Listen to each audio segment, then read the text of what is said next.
안녕하세요. 저희는 스타트 14팀 학교 다니기 힘드시죠입니다. 저희는 졸업 프로젝트로 딥러닝 기반 심리 안정 음성 챗봇 버디를 제작하는 것을 목표로 하고 있습니다. 우선 검증한 요소 기술을 설명하기 전 버디의 구현 시나리오를 확인해 보겠습니다. 책상 위에 버디가 있습니다. 우울함을 느끼는 이화인이 근처에 다가오거나 책상에 앉으면 버디는 그 움직임을 감지해 깨어납니다. 버디는 이화인의 얼굴을 확인하고 이화인이 우울해 보인다고 판단하면 말을 겁니다. 그리고 이화인의 우울함을 달래주기 위해 대화를 이어갑니다. 이화인이 대화를 그만하자고 선언하면 구동이 종료됩니다. 해당 시나리오대로 스피커가 구동하기 위해 요구되는 기술은 4가지가 존재합니다. 첫 번째는 사용자인지 확인하고 감정을 파악하는 얼굴인식 기술, 두 번째는 사용자의 발화를 텍스트로 변환하는 스피치 투 텍스트 기술, 세 번째는 입력된 텍스트에 적합한 답변을 출력하는 챗봇 시스템 기술, 그리고 마지막으로 출력된 텍스트 답변을 음성으로 변환하는 텍스트 투 스피치 기술입니다. 이번 영상에서는 이 4가지 기술을 중점으로 설명할 예정입니다. 첫 번째로 얼굴 표정 인식 기술에 대해 설명하겠습니다.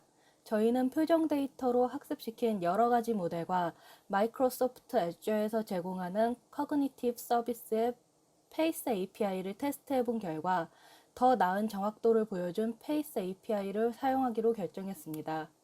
페이스 API는 27개의 얼굴 내 랜드마크를 사용하여 표정을 8가지로 분류하고 그 감정을 수치로 나타냅니다. 분류된 8가지 표정은 anger, contempt, disgust, fear, happiness, natural, sadness, surprise입니다. 이 기술을 이용하여 실제로 버디는 다음과 같이 작동합니다.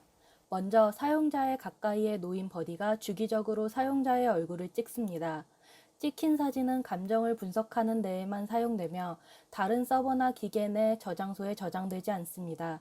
다음으로 버디는 찍힌 사진에서 얼굴을 인식하고 표정에 따른 감정을 판단할 것입니다. 만약에 그 감정이 우울함으로 나타나면 버디는 사용자에게 말을 걸게 됩니다.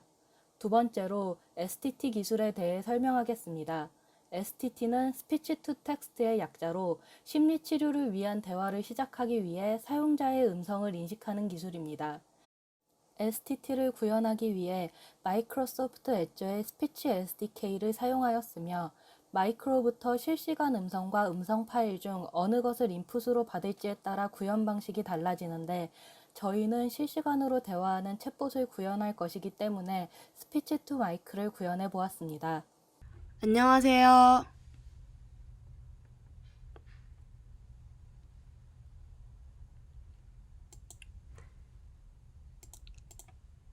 STT 구현 영상입니다. 영상에서 보시다시피 한국어와 영어를 혼용하였을 때조차 높은 정확도를 보였습니다.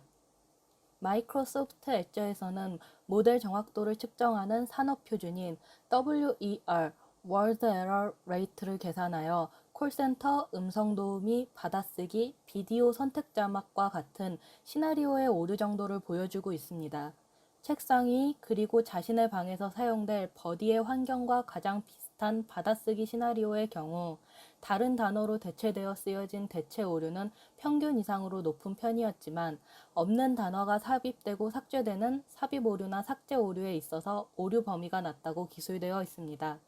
이러한 점에서 버디는 받아쓰기 시나리오에 비해 단어의 종류 수가 적으므로 대체 오류도 낮을 것이라 예측할 수 있습니다. API라 서비스 자체의 정확도를 개선할 순 없는 것이 아쉽긴 하지만 다른 기능과 기술에서 정확도를 높이는 방향으로 진행할 것입니다.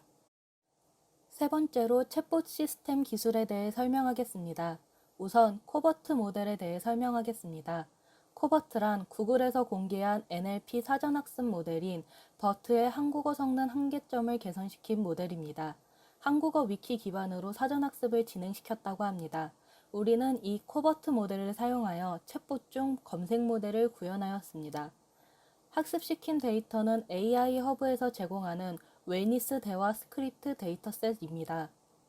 해당 데이터셋은 359개의 상담 주제와 5232개의 사용자 발화, 1023개의 챗봇 발화로 구축되어 있습니다.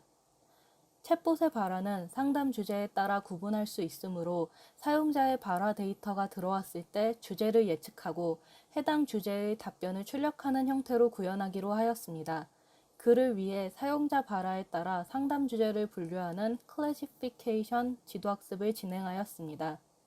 다음은 학습을 진행한 모델을 실행하여 실제로 테스트를 해본 영상입니다.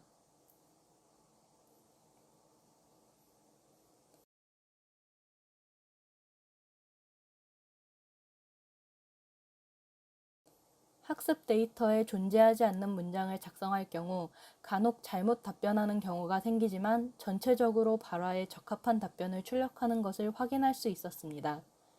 마지막으로 텍스트 투 스피치 기술에 대해 설명하겠습니다.